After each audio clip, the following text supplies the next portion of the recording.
Hello and welcome to everyone who is going to be joining us. I'm going to give a few seconds just for everyone to join us live. We have literally just gone live on YouTube and LinkedIn. We've got a very special guest today. We're going to be talking about mastering marketing for business growth. So this one I think is like really important for solo entrepreneurs.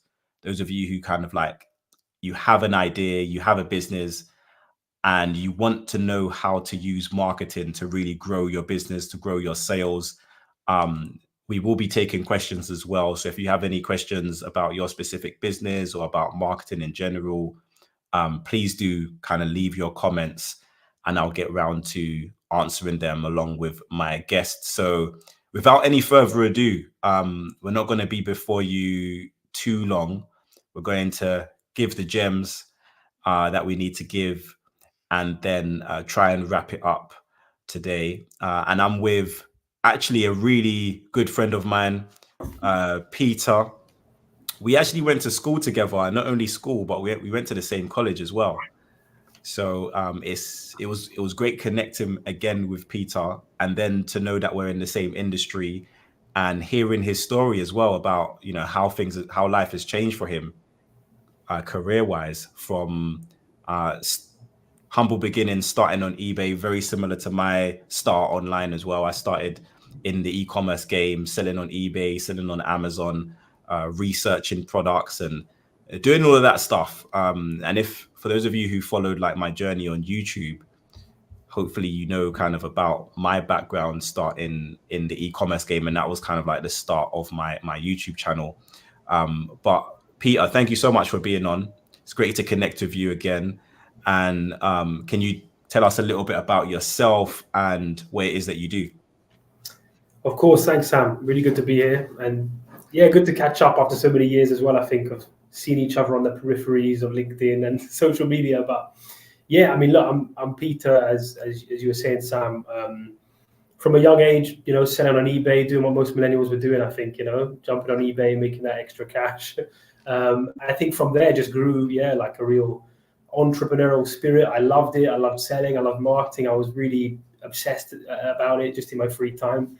And I think there was just a natural progression from there. Life took me in different directions. I went to school, took a bit of a gap year that's extended all the way up to now, trying out different things. And I think that's taken me to where I am now, which is really focused on business development, on marketing, and that's everything. That's branding, that's e-commerce. That's it really in a nutshell. Yeah, I think we'll get more into it as we go. Awesome. We have Maxim in the comments. Thank you for joining us, Maxim. We've got Perva. Maxim is saying, "Yo, Sam and Peter." Hey, what's up? We've got Perva saying, "What are the ways to connect direct advertiser and network in affiliate marketing?" We'll get round to that. We've got Afalabi who is saying, "Hey, Sam and Peter." Cool. We're going to get round to your questions in a second. But let's start with Perva is speaking about affiliate marketing, and I don't mind touching on that. It isn't necessarily the main focus of today, but it's not too different from, if you're an affiliate marketer, it's not too different from just being a marketer in general.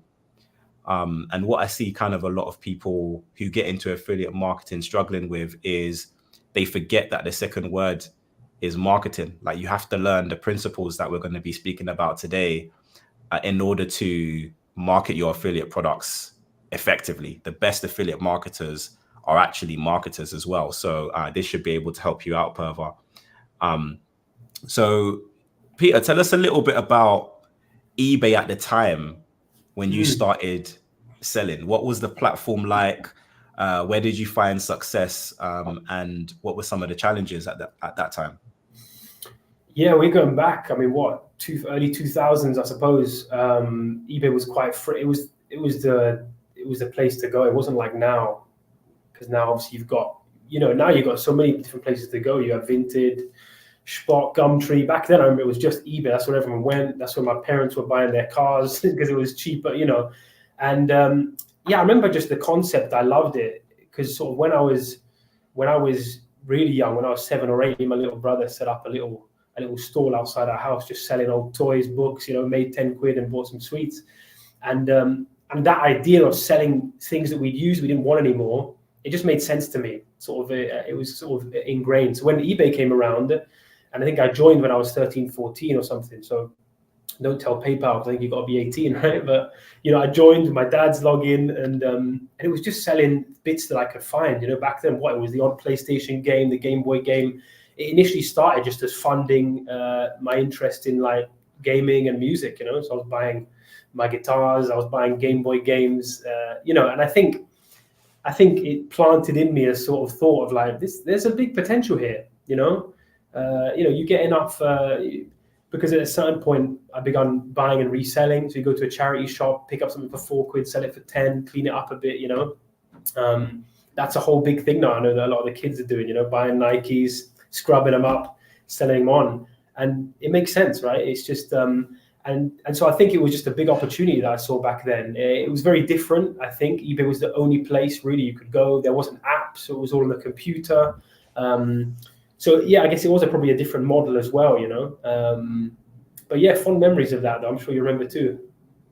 Yeah, and I feel like that is one of the things that I always teach, especially for like entrepreneurs who want to get into business, and they're like, Sam, how do we get into business? Like, what do I need to understand about marketing? I think eBay, even still today, I mean, the whole online selling space is especially like you mentioned, there's different apps now and stuff that you can do, and Amazon has completely changed in terms of how you can upload products and sell there.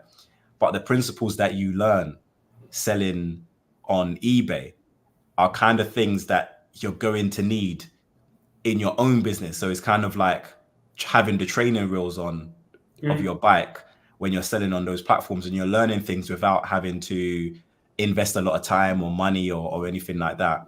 And I think, like, I always used to say, look, start selling on eBay and sell stuff that you no longer use or need, or like you said, go into a charity shop or whatever it might be, or finding things on Facebook Marketplace or whatever, scrubbing them down, selling them, making some extra money. And you're learning skills, but you can put that money into your business, kind of thing.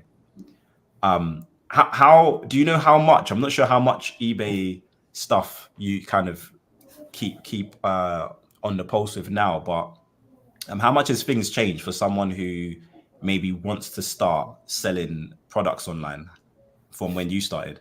Well, I think as I said, like there's so many different platforms now. It's a different dynamic. I've noticed that even from myself, because look, I still am a personal user of it here and there, right? Maybe not in the same capacity as I once was, but now, as I said before, you've got Marketplace is huge now, right? Facebook Marketplace. I remember when Spock came out some years ago, and that was really huge.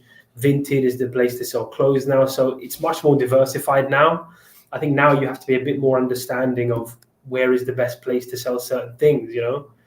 It's funny. I've noticed that marketplaces like Vinted, that's just where people go now for clothes. They might not go there to buy, I don't know, some games console or something, but they're going to go, they're going to go there to buy clothes. Maybe they want to look for something local. They're going to go on Facebook Marketplace because they can walk down the road and pick it up. So certainly the route to market has changed, it's diversified a little bit. There's obviously been changes with eBay and how that's grown and the way that they charge fees, which I think has made it maybe a little less accessible than it once was. I remember when they split from PayPal and began managing things themselves, and that caused, I know from a lot of eBay sellers, I know there was a lot of friction that caused, and it made people look for alternatives, and people were selling on Amazon and other places as well. Yeah, I mean, funny enough, one of the there's a guy on my marketing team now where I currently work, and one of the main things that really impressed me when I was doing the interview with him is his history in eBay. And he was like, when I was in school, I was on eBay, I was selling stuff to fund my hobby of playing football and getting football boots. And I just thought, that's fantastic, because you haven't told me you've got your master's in marketing, which is a whole other thing that can be fantastic. But I think when you've got that hands-on, you've done it yourself, you've A/B tested without even knowing, you tried out different listings, different types of photos, you see how that affects things. That's just such a fantastic experience you can have, So yeah, I still think there's definitely a place for eBay now. It's probably a bit different now with all the different routes there are to market, but I think it's still a great platform. There's still a lot of things you can do there. Fantastic. Yeah, and I like what you said there as well about like the different things that you learn selling on eBay. And I think that it's because you didn't go the traditional route of education, getting a degree in business or marketing. Like you kind of are more hands-on as a marketer. And I always, as a practitioner, I always kind of see the difference between someone who has the knowledge and someone who is just someone has the applied knowledge, if that makes sense. Someone who has the theory and Yeah. someone who's been in the grassroots. How much do you think it's helped, like selling on eBay and having that kind of entrepreneurial spirit has helped you in the marketing realm, like actually building, a business, not just online, but offline as well? I mean, it's a really it's a really good question, because the perspective that I come from is completely, grassroots, bootstrap, done it yourself type of thing. I don't say that to be like I did it all on my own back, but what I mean is I didn't do the uni route, and that was partly because, look, man, when I was 16, I didn't know what I wanted to do, after college. So I had that period of unsurety, and this was a natural progression for me. So my experience is really just learning on the job, I suppose. And I think that's paid back dividends, because even now you hear a lot of people speaking about, I've got the qualifications, but I don't have the experience. I need the experience. I think experience doesn't have to be in a workplace. It doesn't have to be in a traditional office. Experience can be at home, on your phone, from anything. Maybe we'll get into social media and things, but just scrolling through and seeing what people do, seeing how the way adverts look, all of that just feeds you, I think. And I was all over that, from a young age. Just like I was obsessed with advertising and good adverts. What made a good advert on a product on TV? I remember this is back before your Netflix and that. You're watching Channel 4, and there's between every movie there's an advert, and there's some ads you really like. You look forward to that John Lewis ad, whatever it is. And I found that really interesting, that some products just don't reel you in and some do. And what's the difference there, So yeah, I think that's definitely helped. And marketing, as you say, is such a transferable skill. I think it goes into many different areas. And I think the example you just gave about experience, hands-on, and just the education, that's really, I see that everywhere. I mean, right now the industry, is very technical. A kind of engineering world.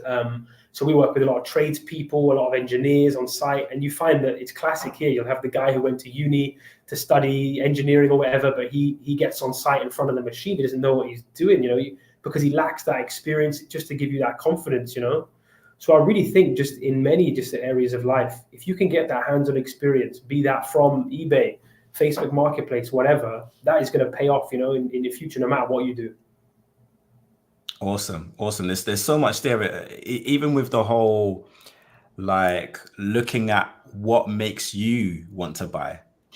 And I think when Yeah. you're getting like as a marketer, early on, this is something that I was obsessed with, like trying to figure out what triggered me whenever I made a purchase, whether it was online or offline. If I just like decided to walk into a store, what made me choose this store rather than the other store? Was it that it looked more friendly and open, and people at the staff were smiling inside, and or an Instagram video now, what makes you watch one for the full video and what makes you scroll past the other? Like, it's about really being conscious about how you are consuming and how that should influence your marketing going forward. 100%. Yeah, So definitely. what are some of the things that are, well, as you've scaled your business, what are some of the things or marketing practices that you've seen that have really kind of helped you to scale? I know we've got Perva here who's asking about scaling up, so this should hopefully address that question as well. What things have helped you to scale, and what advice do you have for people who are trying to use marketing to help scale their business? Yeah, I think that's a lot to unpack, but I think something that I'm very passionate about, and I think really makes a difference when it comes to marketing, is when you can. And I think I put this in the bio that I wrote for this, was to sort of challenge the status quo. It sounds a bit cliched, but what I really mean is I always was fascinated with these companies that would do really outlandish things in their marketing, and really, or maybe they'd have an ad that has completely nothing to do with the product, but it just draws you in. You're like, what is this about? You might think of companies like John Lewis, when they have an ad that's not really to do with products they sell, it evokes that emotion.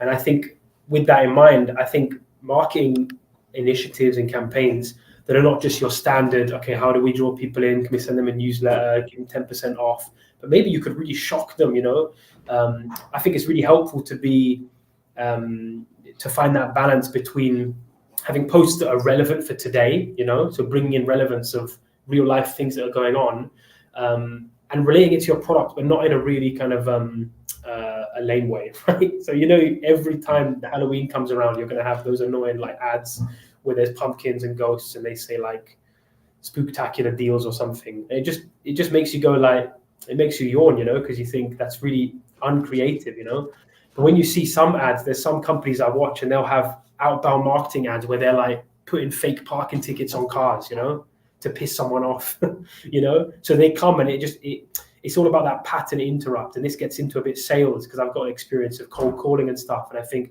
when you can do something that differentiates you, I've always said that's just a key, to unlocking new job opportunities, to scaling up even in your business, from different positions. I mean, a very brief example I'd give is I remember one of the first jobs I had, I was working on a customer service desk for a charity, answering phone calls, and I was getting into the sales stuff and I quite liked it. And people made comments, Peter, you're pretty good at that, you're quite good at chatting to people. And I found a job advert for an SDR, a sales development rep opportunity for a software company. This was back, 2014, 15, software was the new thing, right? SaaS companies were blowing up. And I was like, great, let me see what I can do. Something like 40 other applicants, you're up against a lot of people. I remember rather than go through the traditional click apply route, I went on LinkedIn, I found the company, and I found the HR director of the company, got his email address, because nowadays that's obviously, quite easy, first name, last name, at company, whatever it is. And I emailed him direct, hey man, this job sounds great.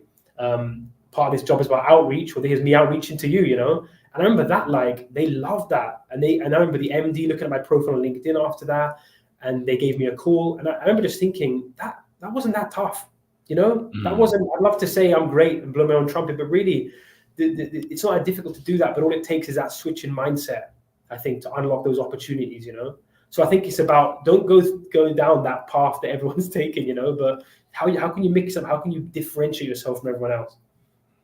I like that, going down the path less traveled kind of thing, and like not necessarily going with that herd mentality, but what are people not doing? Exactly. Yeah, absolutely love that idea. So a part of your job at the moment is managing a team as well. So speak to me about, like, when it comes to marketing, what are some of the things that we should be thinking about, like when we're working in a team as opposed to just being on our own? Like, what tasks are we kind of delegating out, and you kind of mentioned the hiring process as well. What should people be looking out for when they're recruiting either someone for marketing or sales? So I think that first half of your question, about the team and how you manage it, I think something really important, and this is, there's a lot of people, you get your Steve Jobs and stuff, I think we spoke about this, but people are often smarter than you, and I think it's really easy, especially when you come from a self-made background where you've done it yourself, to think you know better. And look, like, something we do quite a lot here is we'll have green light thinking sessions, where we get the whole team, even from other departments, in a meeting, and we'll say, listen, we want to do a rebrand. Like, what do you guys think we could do? And you don't just get the perspective of marketing, you get the perspective of engineering, of technical team, of accounts, And I find that look, some ideas are rubbish, but hey, everyone's ideas are good and bad, right? But that just gives you this open-eyed perspective on the whole, on things. And I've had experiences where you think, I never thought of that because I'm so fixated on this way of doing things. So I think definitely you can learn from the team, and I think there's always that balance between managing but not micromanaging, and taking what people say and trying to be open-minded for it. Because I've had ideas come to me. I had my marketing guy recently came to me saying, Peter, we're in a very technical area. He's like, Peter, I think we should try Instagram. I think we should jump on Instagram. And I've always thought, I don't know, will it work? That's really B2C. Maybe it won't. And part of me was like, you know what? Like, who's to say it's not going to work? Maybe it won't. But that open-mindedness really helps, I think. I think the second thing you mentioned about hiring, for me, it's just about finding that person who sticks out because they do something a bit different. Like, we're going to go back to that theme a lot, but I've heard stories of people who they'll hand in their CV in person, and rather than print it on normal paper, they'll print it on like a big purple sheet or something, just because they know that's going to stick on someone's desk and stick out. Now, arguably that's a bit of a kind of, I don't know, pedantic thing to do, right? But just to get someone's attention. But then you think, actually, that's half of what you're doing in sales and marketing. You're getting their attention. Then you can sell your proposition to them, and if they like it, great, And I think that's what you're doing. So for me, when I'm hiring, the team laugh about it, because I always put in every job ad I put out, I put it on LinkedIn, and I'll say, if you like this opportunity, send me an email. Here's my email. Let me know why you think you're right for this job. And I always see that 50 to 100 applicants come through, no email, just click and apply. Ironically, they're probably a lot of the same people who say, I've applied for all these jobs and not got anything. And I think, well, you just need to push it that step further, do something a little bit different. And so, I look out for those people who try and take those routes and find those little back routes in and do something a bit creative, because I think that says a lot about their work ethic as well, and the value they're going to bring to your business. Yeah, 100%. Awesome. Some great advice there. I think it's really interesting speaking to you as well, because I think sometimes as marketers, we can just be marketers. And we can just think, okay, leads and leads and leads. But when you're thinking from a business standpoint, there's all different kind of things we need to keep in place, like operations, HR, you've got recruitment, and all of these different skills that you need. In terms of like, what are some of the biggest challenges that you've faced, that you've overcome? And how have you overcome them in kind of like managing the day-to-day of the business? The word that comes to mind is delegating. I think everyone struggles with that, and it's difficult to give up control.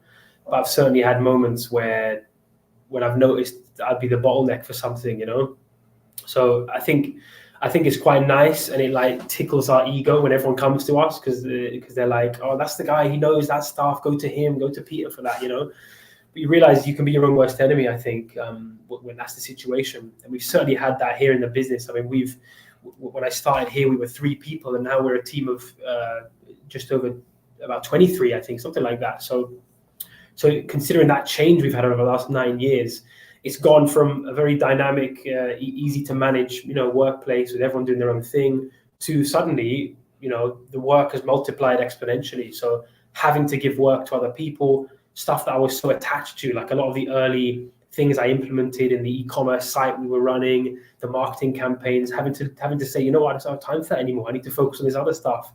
So I think definitely delegating is an area, I can certainly think of quite a number of occasions where I was holding everything in for me. And actually, I could say that now. I have a girl on my team who's recently been made into the internal sales manager.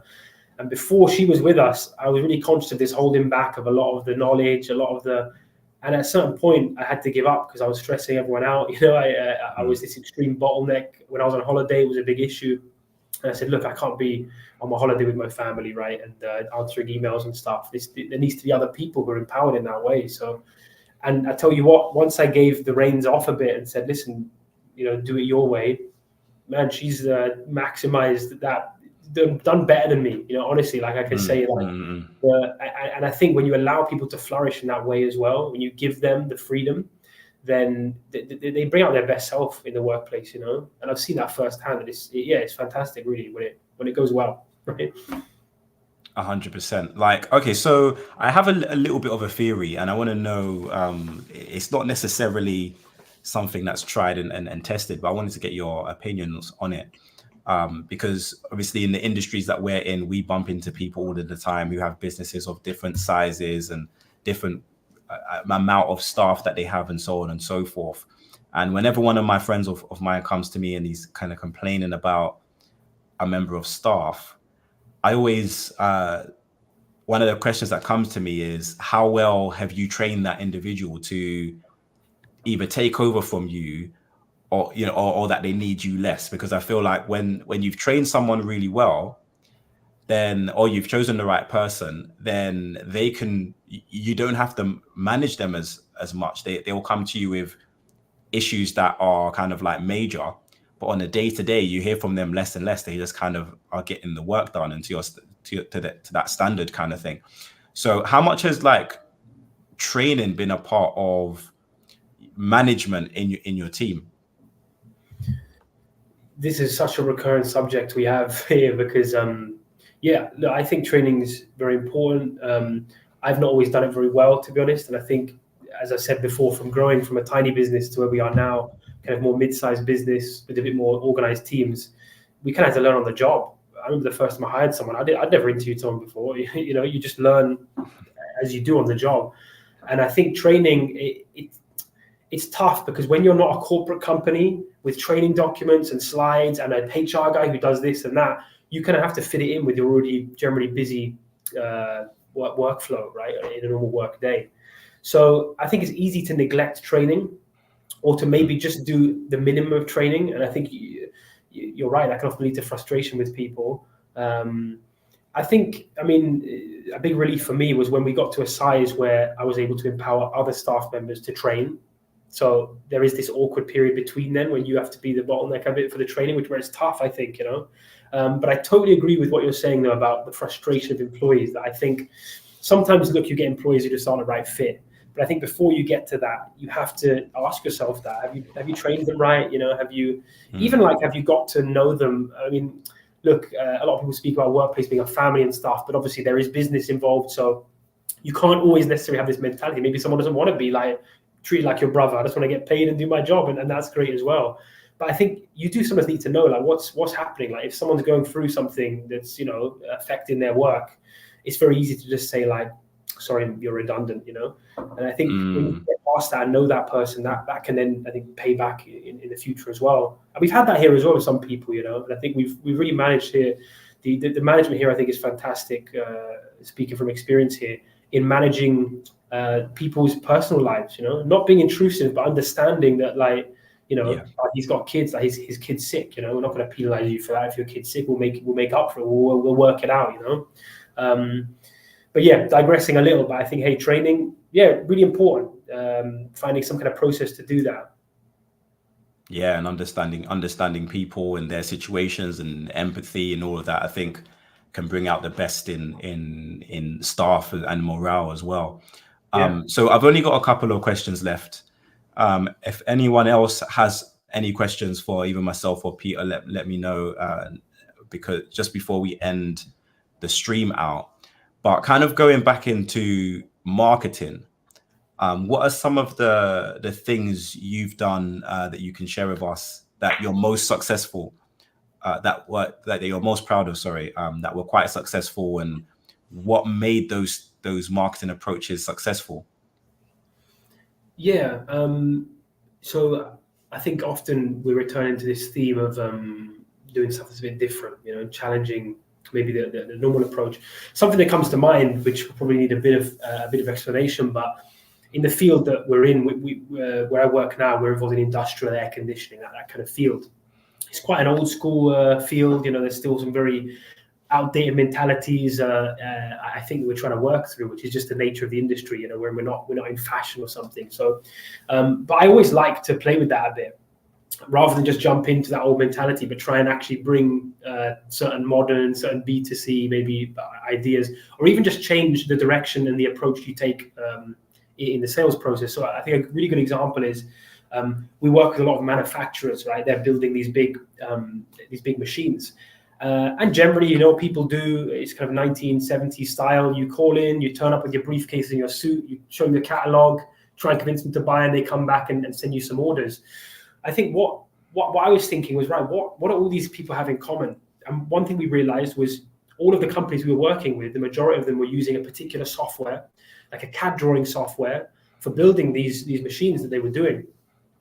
So what I did, I had a meeting with some of the team, and I said, you know what we should do? Rather than approach every customer directly, let's go to that software company, because maybe we can sell our solution to them. They can integrate with their software and release it to all of the customers, you know. And And that was during COVID time when we had some time to think about stuff like that. And we spent the next 6-8 months building a kind of integration tool so that we could actually do that. And what we found was this just exploded the business, because suddenly people didn't have to come to us for us to quote them stuff. They were getting it automatically. We didn't have to approach every customer individually. We were killing 10 birds with one stone.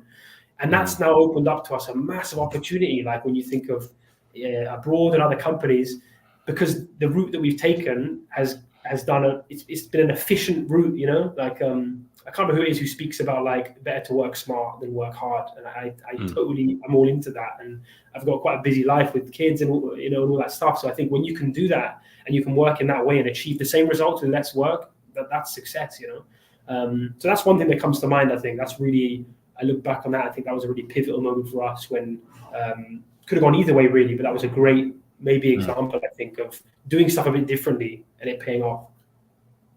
Awesome. I love that. Like, I love the idea of creating efficiencies in the business, and you can be surprised with how much money that can make you and also can save you. Creating efficiencies, like just in terms of your workflow, can save a lot of money, and then creating efficiencies in terms of how you get clients, how clients pay you, how you do your marketing, and how you approach just your whole business model can really kind of take your business to new heights. So yeah, thank you for sharing that. Lastly, do you have any advice for someone who's in your shoes? Let's go back to, it was 26 when you started, right, with the company that you're at now. It was 2015.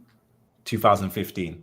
So if you could go back, someone who is kind of joining a new company, like how your company was, like maybe 2 or 3 people, and they don't have a huge budget, but they've got a huge vision. What advice would you give to that person? Be daring, I think budget doesn't have to be, I think budget can be dangerous because it's easy just to chuck money at stuff. But yes, certainly, even going back to, I think, where I started, because you've been kind enough, Sam, to call this session Mastering Marketing. Like, I'm learning on the job. That's how I've done this, so all the knowledge I've gone has just been accrued from years of trying things and failing very often. And I think you're going to have to go through that, but just try stuff, So yeah, like early days, you haven't got much budget. You don't need a lot of budget to do a LinkedIn post that's kind of funny, or to do like don't do an email newsletter. Send out personalized handwritten letters to your clients you want to work with. Just think outside the box in that way. It doesn't have to cost you a lot to buy a postage stamp and do that, Go and knock on someone's door and embarrass yourself a little bit. You know what I mean? I think it's just about thinking creatively, trying to think outside the box. And I really apologize to have to give you such a cliched answer there on that one, but no, I love it. I feel like, especially when you're starting out, is to grab those first few customers any way you can, and then, like you were saying, thinking outside of the box and just trying. And that's why I like this kind of Be My Guest series here, because we have so many different people on who give different insights, and some of the things that you've mentioned today in terms of just stepping outside of the box in terms of marketing. Like, can you, and it could be marketing yourself as well for a job interview or a new business contract or whatever it might be, but doing something different than what everybody else is doing and trying things like you said, you're going to fail along the way. And that's what I always say, marketing is like throwing a bunch of things against the wall and seeing what sticks. totally. And then using the data, the feedback that you get back, the numbers, is it working and is it not working, using that to then decide, okay, where should I invest my time and my money and my effort and my energy? And I love what you said there about sometimes we can just throw money away.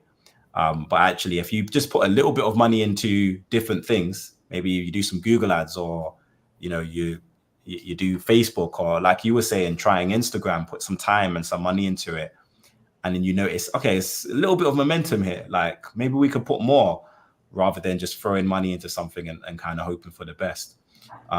So yeah, Peter, thank you so much for being on with us. Your details are going to be on this live as well, so people can find you. But if people want to connect with you, where should they go? Where's the best place for them to find you? LinkedIn, that's the place. Yeah, if you stick my profile in there, come connect. Happy for them to do that. Fantastic. Peter, it's been a pleasure having you on. I know people who have joined us live as well have really enjoyed it. So thank you everyone who's joined us. And until next time, have a great day, guys. And I'll see you soon. Great. Thanks, Sam. Great to be here. See you guys.